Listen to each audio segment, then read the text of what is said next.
right, welcome to today's episode of Tomorrow's Leader, where we dive deep on all things leader related to leading yourself and leading others. I'm John Laurito, your host, and I've got my co-host with me. Thank you for having me on today. This is exciting. Great to have you. Thank you. Yeah. For those of you who can't see or you don't know and recognize that voice, that's my son, Nick. Nick Laurito. Background of some of the Instagram videos. Yes. My social media coordinator and the brains behind the operation. Back from Loyola. Which you just finished your first year, which is cool. What was your first year like? Interesting. Definitely interesting. Different than high school, I'll tell you that. Yeah. It's chaotic scene, but I love it. You looking forward to going back?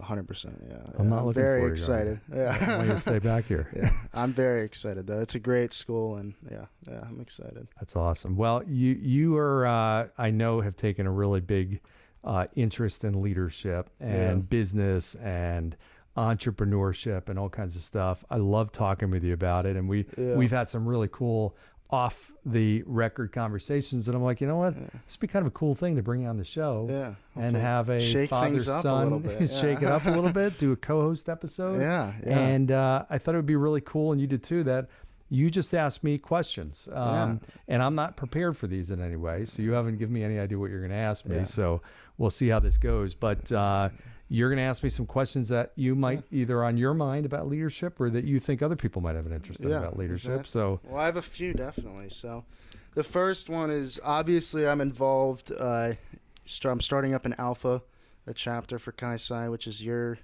I have legacy. You're Alpha Row 94, right? 1994. Yeah. So super pumped. It's definitely a chaotic scene. You have a lot of personalities in the room at once. So my first question is, how do you adapt your leadership style to what best suits them without kind of losing your core as a leader and your qualities? Because it's easy to kind of cater to one person, but when you're catering to like 14 different guys in the room at once, it's definitely difficult without losing who you are at the same time. Man, that is such a good question. And first of all, just to give everybody a little bit of background on you starting this chapter. So, and I'll answer the question, but maybe before, do you want to just explain what you're doing actually, which is kind of cool? We're starting, Kai-Sai, which is the second most funded fraternity in the country as far as their educational trust.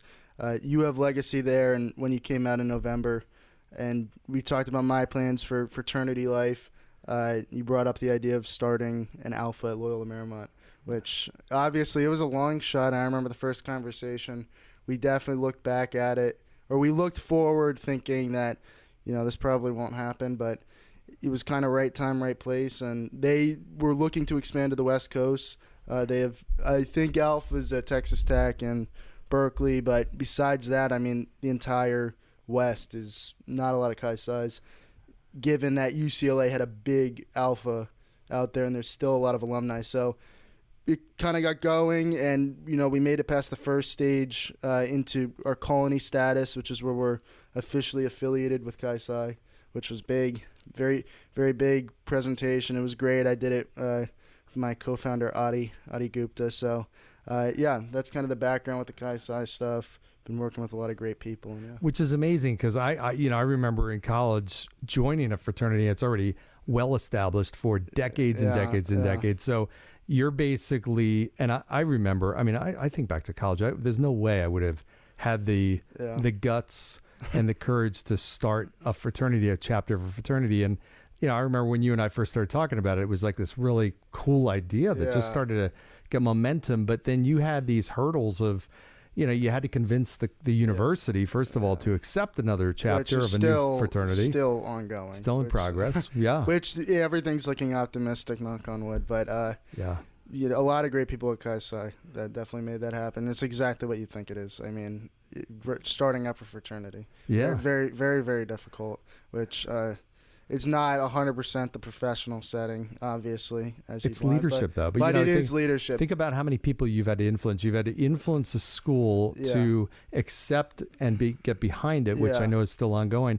You've had to influence a major fraternity to get behind investing in you and taking a whole chance on a whole new chapter. Which we were, I don't know if I'm supposed to say this, but we were the first interest group to receive money from the national fraternity. That's which was phenomenal. very cool, which is very awesome. That's And phenomenal. there was a lot of trust that they put in us, and a lot of great people. It's kind of like a startup, and you're raising like a capital startup. almost for a It's startup. like people, not to compare the two, but people talk about drug dealing as like the best, like that's a business lesson in itself. And I'm not Just saying watch that it's Breaking Bad. similar. Yeah. You watch Breaking Bad, but I mean, fraternity life, you don't think of it as a business, but I mean, it is the best leadership lesson, not to compare it to drug dealing at all. Yeah. But there's a lot of great leadership lessons, which we'll get into. Definitely. Yeah, definitely. So, Well, then the other part of it, and then I'll get back to answering your question, is you've had to influence and be a leader amongst your peers and getting people to want to go and think about this. This is like a brand new thing. It's not like you can point to a fraternity house and talk about the last party you had and point to the 40 brothers that you have. no vision. You've had to cast this vision, which is one of the hardest things a leader has to do is influence people to get behind a vision of something that's not tangible, especially a startup business. Well, you talked about fraternity. the selling, when you go into a neighborhood and they're selling houses. It's like there's no houses there. Prices might start at $300,000 or $400,000. When they build more houses, it goes up in value. Yeah. And we've looked at that, like, especially when you're friends with all these people and you're just hanging around with them, and then you actually need to tell them to do stuff in a nice way, or maybe not so nice. I mean, it becomes a whole different game, and that's probably been the biggest challenge. That's tough, Yeah, because you've got to switch roles a little bit, and it can't just come from an inauthentic place where you're just barking orders and doing it out of ego. I You've can't got go to Full Metal Jacket on them. No. That's for sure.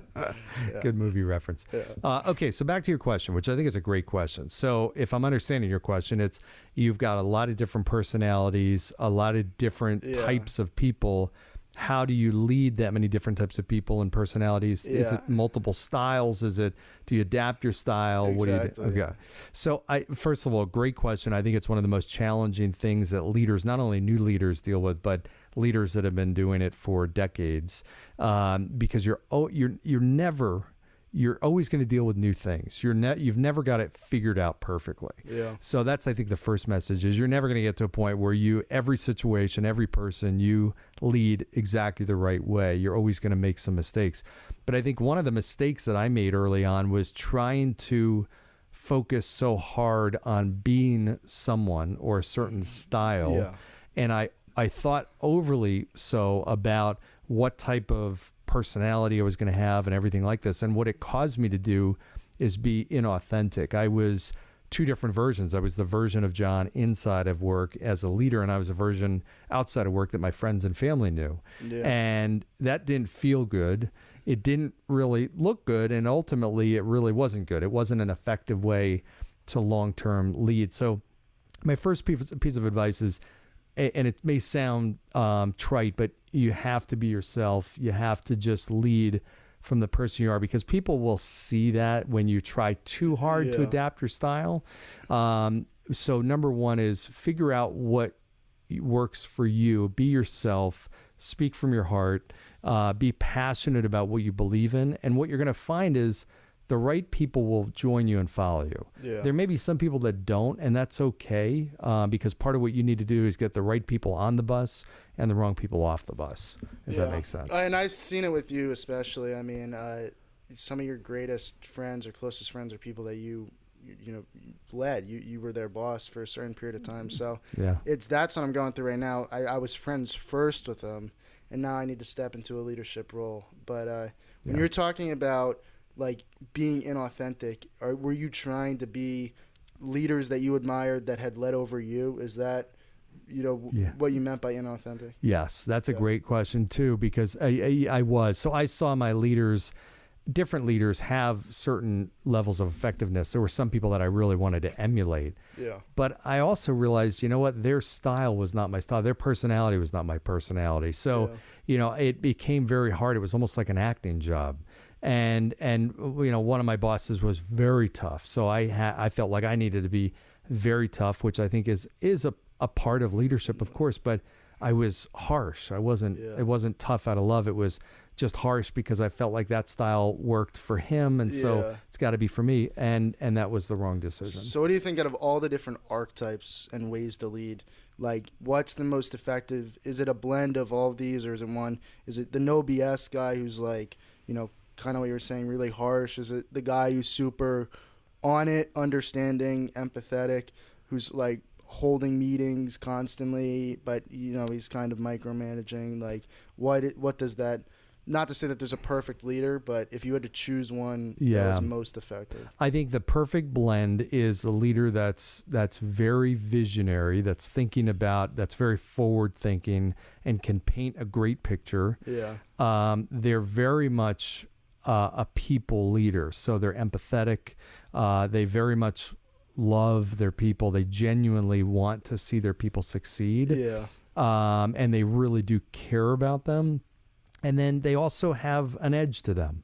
So they're not afraid to create discomfort. They're not afraid to be a disruptive leader. In other words, to push people and challenge people and hold people accountable. I think that's an important part of it too. So I'd say that blend there overall tends to, which I'm in my still opinion, waiting, because I know eventually you get to the point where you have to make an example out of somebody, and you do need to crack down. And when you're so focused, you're in this one lane, and you kind of like one gear of being people's friend and being liked, and it's hard to transition and to lay down orders more so that's definitely the biggest challenge so far with me.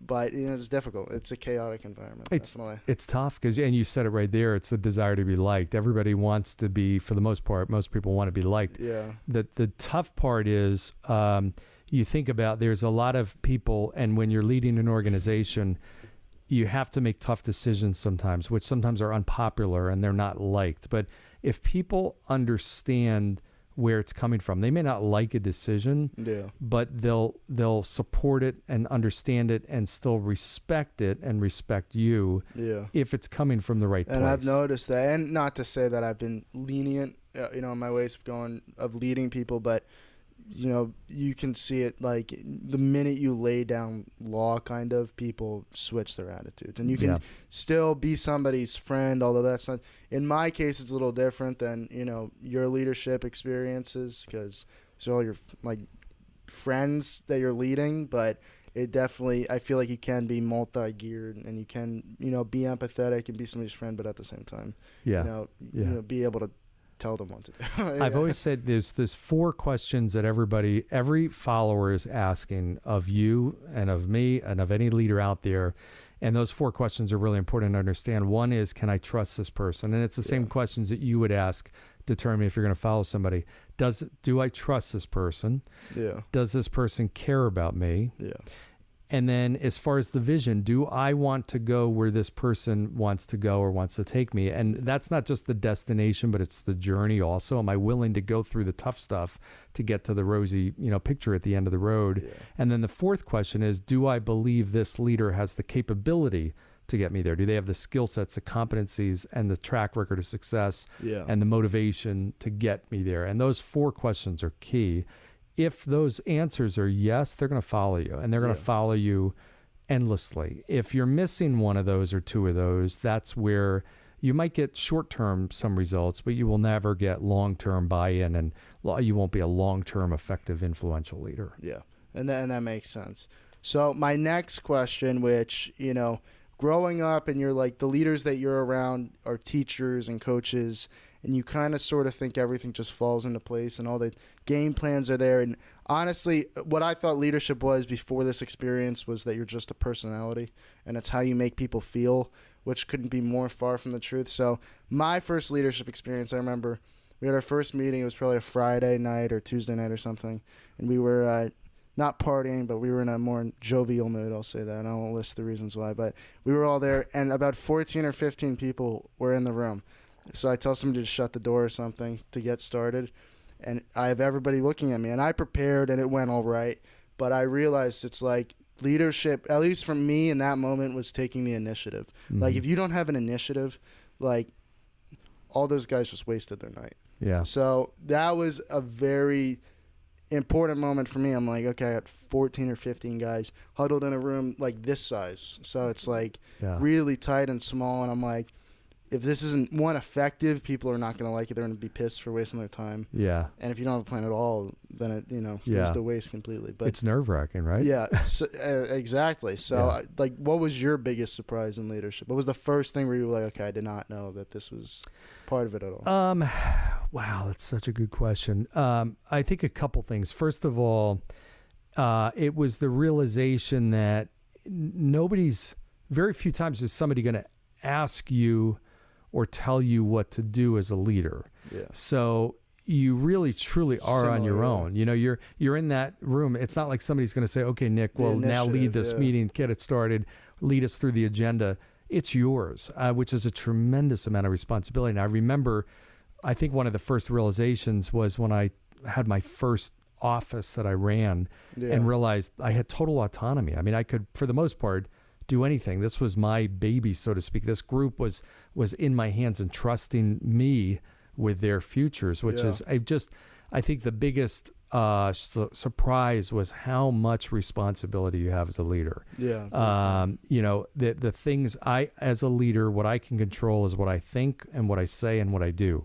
Nobody can control that. I can control that. And what I think, say, and do influences significantly what other people think, say, and do. Yeah. And that was just the power of that was incredible. I think that was probably the biggest surprise. So what is the biggest thing? Why did you want to get into leadership? Kind of going off that. Was it like, I can influence as many people as possible? Or was it like, for good or for bad, like control? Because that's like what a lot of people, that's why they like leadership. It's their decisions. Yeah. You're held accountable, but I mean, at the end of the day, it's yours. So was it the influence factor? It's funny. I think what attracted me before I got into it was different than what really motivated me once I got into it. I think before I got into it, I saw it as this just really cool, there's a little bit of power thing to it and a allure to it of you're running a place or a company or a team or whatever it might be, and you're the person. I think that was just the feeling of that drew me in. But I think part of it also was the fact is I got into it and I realized, and I thought, there were people that influenced me significantly in my life. And there were moments of time, which I've shared stories about, where there was something that happened that changed the outcome. And I was I was amazed by the magic of that. I'm like, okay, well, so a leader, and then I started following different leaders and I realized they really have this massive influence. And if you are a great leader and you have great intentions and great abilities, you can really change people's lives. I mean, totally. Yeah. And that to me was, I just was awestruck by that. But there is a certain like personality factor, I think, too, right? Like there is the personality side of it, like how you make people feel like on a day-to-day basis. And then there's the initiative, like what your actual actions are. What is the balance between the two? Between your kind of, not charisma, but your day-to-day, what people see on the outside, and then the actual initiatives that you're taking. That's also a great question. So what that comes down to is the strategy and the tactics and what are you actually doing, and then the people power that you have behind it. In other words, your influence and communication skills and personality, kind of the soft skills. What do you think is more important? Like if, let's say, you were this super like almost enigmatic character who's like everybody loves, but you can't take any initiative, versus you get stuff done on a day-to-day basis and you get people to get their stuff done, but not a lot of people like you, and neither are really sustainable. But what do you think is more of it? Great question. Again, I love these questions. The first one is by far the more effective. The person that has the charisma, that has the people, the attraction power, because even if that person is not good at execution, and even if they're not good at strategy, what they're really good at doing is influencing people and getting people behind a vision. If that was me, I could always hire people and team with people and bring people into my team that are good at execution or great at execution. There's tons of people like that. Yeah. What there's a lack of are people that really have a bold vision and have the ability to bring people together around a vision like that. Yeah. And if you think about that, many CEOs, many incredibly successful companies operate that way. The CEO is the visionary. They're the ones that really do think about the direction of the organization and the industry and everything that's happening, and then the team around them is the ones that are implementing and executing. It's tough because you have to be very creative, and it's a more elusive job in the sense, like, I mean, you think about it, like, it's right. Just talking with you now, like 100% vision. If you can sell a vision, because most of the people that you're dealing with, I mean, they're competent. They wouldn't be there if they weren't competent, like even with the fraternity. So if you're able to sell a vision to them, then they can go execute what they need to do. Exactly. And that's so true. But you need to be creative. You need to be a personality. Because, I mean, I've had leaders, and I'm sure obviously you've had too, where they're like not likable people. Yeah. Like, would you want to go hang out with them or whatever? Like, and if you don't, then it's not sustainable. And there are, there's lots of leaders that are like that. And it's not necessarily a deal killer. There's very successful leaders that candidly were not liked, but they're very successful. Yeah. But they built a team of people, and they were exceptional at this, that had the traits that they didn't have. Yeah. So you do see very successful CEOs that are not liked. Was one of them, Jack Ma, who he talks about that. But yeah. Great example. Yeah, I mean, lots of very tough, leaders. But the bottom line is the leaders that I see, especially now, we've gone through this pandemic and everything that's changed over the last couple of years. The leaders now that are really, I see, that are drawing the most people into their vision are the people that are empathetic, they're authentic, they're people leaders. They're not just great at strategy and execution and better behind a closed door than they are in front of an audience. They really have that ability to speak to a big group of people and authentically, and do it in a way, even when they're delivering a bad message, that it at least comes out in a way where it came from the right place. Yeah. When you were talking about earlier, like crafting your leadership style and not being inauthentic, like how did you go about that? Did you kind of think of what leader you'd want to lead you, and that's who you became, or was it just happened naturally? You learned from trial and error. Well, it's funny, when I was a new leader, probably for the first 5, 6, 7 years of my career, I'd be in a situation, I would say, okay, what would Pat do in this situation? Yeah. What would Peter do in this situation? What would Larry do? What would Janet do? And it was just a constant thought of what this other person would do and how they'd handle a situation and how they might deliver a message. And that actually worked. That helped because it did help me learn from them and start. But then I got to a point where I said, okay, well, I've got to be myself. And that question was more of, what are you going to do? What is my decision? Because somebody's going to be asking that question. Hey, what would John do in this situation? Exactly. That's kind of the way I wanted it to be. I mean, there's a quote that I've said many times and put it out there. I think you reposted it recently, or may have, or are, which is, there's only so much reading you can do about leading. Oh, no. At some point, you got to get out there and lead and become the leader that others will read about. That's the thing. Yeah, if you do too much researching, like whether, let's say you want to become a filmmaker and you're studying Scorsese and Tarantino and whoever it is, Polanski, and it's like, well, I love that. How do I become that? But really, you should master yourself because you have a different skill set in whatever it is. It's like, you learn from them, but like, how do I bring that and find myself and take myself out and just master yourself, be yourself, create what you want, like. Exactly. It's like an artist that is, is great at realism, and that's their passion, but then they start going down the road of expressionism or abstract art, and it's because they love another artist that's not your passion. Yeah. I've learned a tremendous amount about leadership from people that are leaders in more typical senses, and people we were talking about Quentin Tarantino recently. You shared an example. I'm like, wow, that's a great leadership lesson from him. Doesn't mean I want to become Quentin Tarantino. Doesn't mean we're in the same ballpark in anything really we're doing, but he's a leader still. Yeah. Right. So I can pull out leadership lessons. Which is different with that, but there is a fine line. Like, obviously, if you get into leadership or whatever it is, it's because there's some role model that you look up to, wholeheartedly. But at the same time, and that's kind of formed your vision of what you want to do. How do you separate that from, that's what that person did, no, I got to go on my path, but like that's still your vision. That was your initial love for whatever you're doing. So how do you separate that?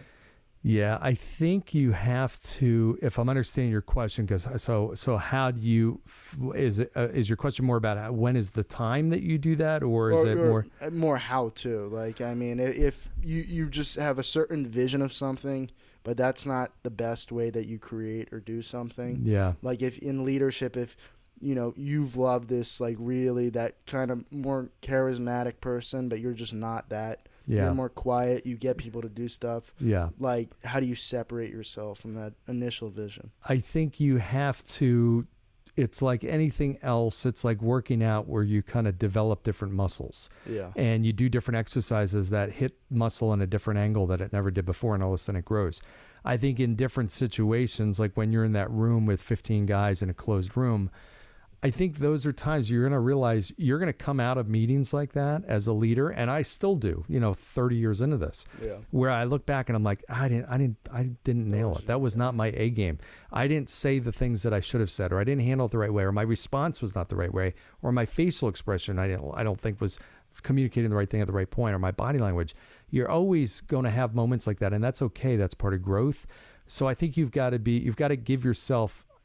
okay with that. You got to give yourself a pass and accept the fact that you're going to go through these situations and make mistakes, and that's going to make you a better leader. Yeah. So I think you trying out your style and being more yourself and not being the guy that has to bark, and be this loud, boisterous person, but be yourself and speak from your heart and be passionate and then see the response and watch what happens. And then you can look and say, you know what? I think that message really landed the right way. I see the aftermath. I see people doing the things that I wanted them to do, or I got feedback afterwards. Yeah. And by the way, it's okay to do that too. Sometimes leadership can be a lonely world, because the higher you go up, the less people are willing to give you unsolicited feedback. Club. There's nobody. If you're a president, who are your friends? Yeah, I mean, you get a lot of people around you that want to tell you what they think you want to hear. So you really have to pull and push for the right information. That's why I've always worked with a coach, because I will always get unbiased information. They'll always tell me what it is. That's why I coach people, because it's like I'll tell them what they need to hear, not necessarily what they want to hear, and different perspective. That's sometimes you need to ask people, hey, how did that message come across? I did that. I've done that many times. Hey, I just did it the other day. I led a workshop, a leadership workshop, and I asked somebody who I'm close with in the participant group, and I said, hey, how was that? What landed well? What did not land well? This was my buddy Jason, and he gave me good feedback. He's like, and so I rely on that, still, because sometimes I'll get done with a meeting and I think it was okay, it's fair, and people think it was great. Yeah, and sometimes the vice versa. That's so infuriating too. When you have no idea why that was great. I remember I had a few presentations like that just in high school, and I'm like, that was terrible. And you come out and we had like peer like people from other industries, and they were like, that was incredible. And I'm like, and I was like, you get mad because you're like, but why? Well, it messes with you. It's funny. And I've told the story, I think to you before. I may have, I don't know, maybe not. I remember a time when I was a new leader giving a speech. I still remember, and he's out there, Steve Goldsmith, great guy. I was at Ameriprise, and I was doing this thing in front of this whole group, and I just was reading his facial expression, and he just looked like he was so disinterested in what I was doing, and literally, and just he looked like he was just so bored and just almost angry at me for wasting his time, and it really messed with my head. And then he came up to me after the presentation, came walking up, and I'm like, oh geez, here it comes. And he just looked at me and he said, you know what? I got to tell you, that was phenomenal. I'm like, really? What? I'm like, I never would have guessed, man. He said, that was exceptional. I'm like, wow. And the takeaway there was, thank God he told me that, but it was a lesson that stuck with me. You just can't tell. You can't always read an audience. You can't tell by people's reaction when you're really hitting gotta be you. Gotta be you. Going back to what you said, learning leadership through trial and error. And we both watched the Elon Musk documentary. Yeah. And I found it fascinating that he researches a lot of stuff, obviously, but he doesn't learn by making, like, NASA does all these calculations on the wall, and they, think of stuff for months and months before building. SpaceX just puts random stuff together, and flies it up, and if it fails, which it's supposed to, because that's how they build better. And it's I was watching an interview a few months after that documentary came out, and they was walking around the SpaceX facility in Austin or something, and the YouTuber who was holding the camera says, it was something about thrusters. I don't know what it was, but he's like, what if they have the main rocket and then whatever the booster is, I don't know rockets, but he's like, what if you put a thruster on that too? And he goes and he looks up at it and he's like, yeah, that's a great idea. And they did that just because this YouTuber, like, it's just, they build in such a cool way through trial and error. So it's not accepting you failure is happening. Otherwise you're not improving, and you need to improve. So I just found that so fascinating. That's how they improve. They not purposely fail, but that's how they're not afraid to fail, and they embrace it. Absolutely. Well, it's expected 100%. It's not like you're a basketball player and you're gonna have bad games. It's like you are failing, and that's how you're going to build. And I just found that so fascinating. You watched that documentary. I loved it. Yeah, I love it. A big Elon Musk fan. And SpaceX and Tesla. Yeah. The interesting thing is, there are different, and I see this with different organizations. There's a very distinct difference between the organization that embraces and supports failure and the ones that don't. Yeah. And it's a whole different culture. Now, there's a cost to failure. And in SpaceX, there's a big cost. I mean, they were down to their last rocket. It had to succeed, or the company was risking going under. So you have to measure that. It's got to be measured risks. But the cost of failure is going to be there. You can outweigh that significantly by learning from it, or even spreading it across the organization. Like, it's failure in one department of a company. Some companies have, dozens, if not hundreds of divisions or companies. Yeah. A failure in one area is, if it's shared amongst other areas, can be a great learning. Like, think about companies like 3M, like the Post-it note, which I have several packs in here. Yeah. That Post-it note came because of a failure, but it didn't only become a failure. They were trying to develop a glue that was unbelievably strong, and obviously a Post-it note is the opposite. But they took that formula, they put it into this sharing bin, so to speak, metaphorically, and said, hey, I was trying to develop this, it failed, it's this, see what you can do with it. And sure enough, somebody else took it and then developed and used it actually as a Post-it note he was trying to get his music to stand on a stand for his orchestra, and it stuck, and he's like, wow, that's pretty cool. It worked. It held the page open. Maybe I can do something with it. And this was like a year or two after, and then they developed Post-it notes out of a failure. Wow. That company operates, and there's dozens of examples of billion-dollar products that have been developed that way. So the organizations that embrace failure, I've seen organizations where people are afraid to admit they've made a mistake. They hide it, they cover it. Yeah. And then other people make the same mistake.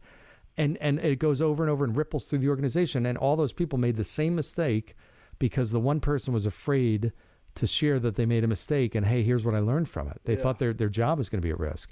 Whereas if you can get the culture to go in the opposite direction, where people say, hey, I made a mistake, or I didn't know this, I just learned this. Maybe I should know it. I don't know, but I'm going to risk my ego being bruised and launch it out there. Here's the deal, so everybody can learn from it. Yeah. Those are the companies, but that's a leader that sets that tone. Yeah, that's incredible. How just people learn off each other, and it just leads to the utmost creativity. It's insane. Totally. One of the next things I want to talk to you about is, you talked to me earlier in your career. You had the choice of either following, the leadership path or the advisor's path. And I'm going to talk, like, when individuals are going about, like, how do I make money, leadership is not always the first thing that comes to mind. Mm-hmm. They might want to become a successful entrepreneur, which gives them leadership opportunities. But you think of money and making money, leadership is just not the first thing that comes to mind.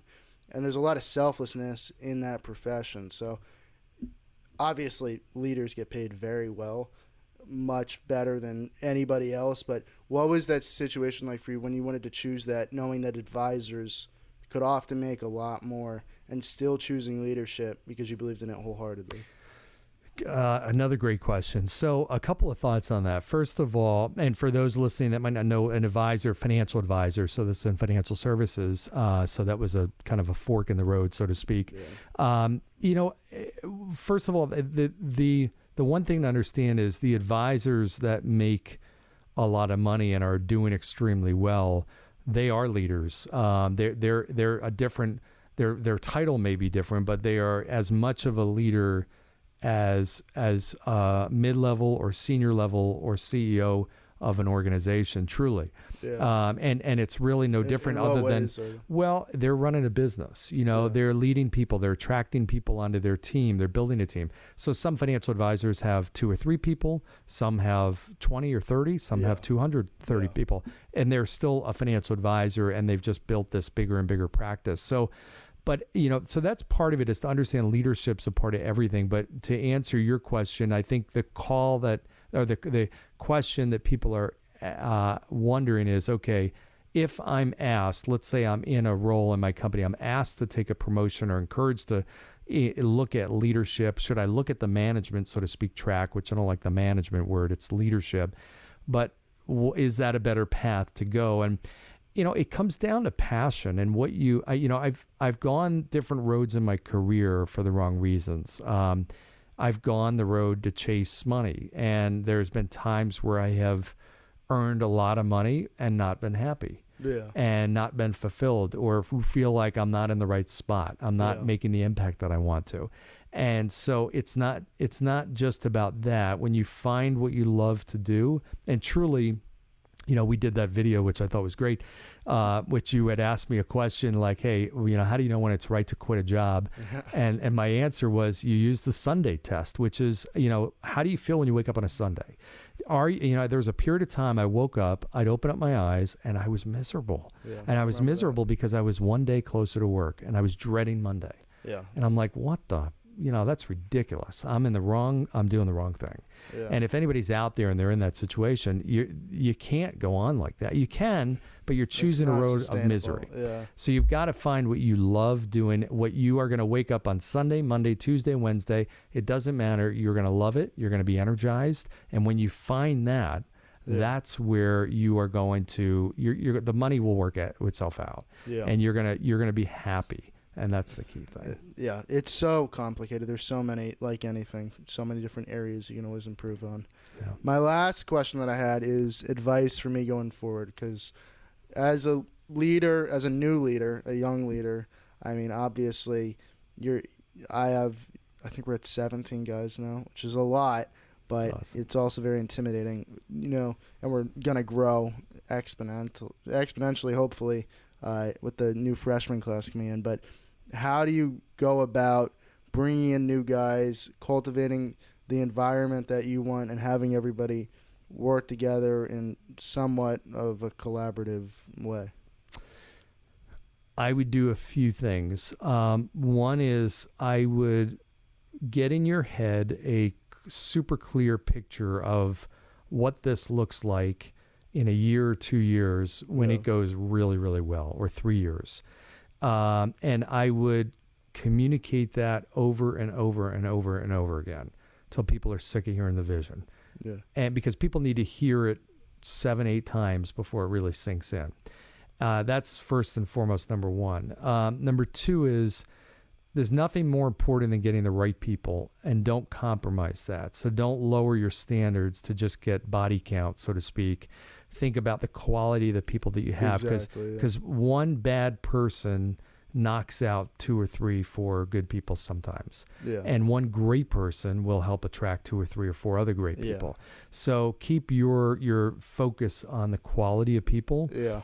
And just be clear with expectations, over communicate, you know, hey, here's what needs to happen.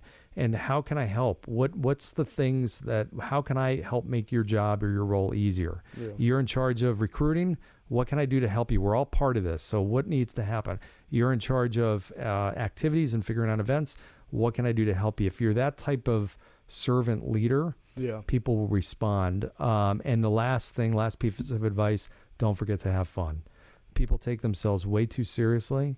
And the people that have fun are the people that I want to be around. People want to be around people that are great and talented, but know how to have fun. Yeah. That's great. So don't be afraid to bring people together. I know that's not a problem in college and where you're doing, but I see a lot of leaders out there that forget that people need to have fun, you know, do something, take take them play paintball, do something different, unique that's going to get them back talking to their friends about it. We've done some weird things with people in the past. I mean, they used to have chili contests at the office, and I cook breakfast on Friday mornings, and we take them, to do weird things like, what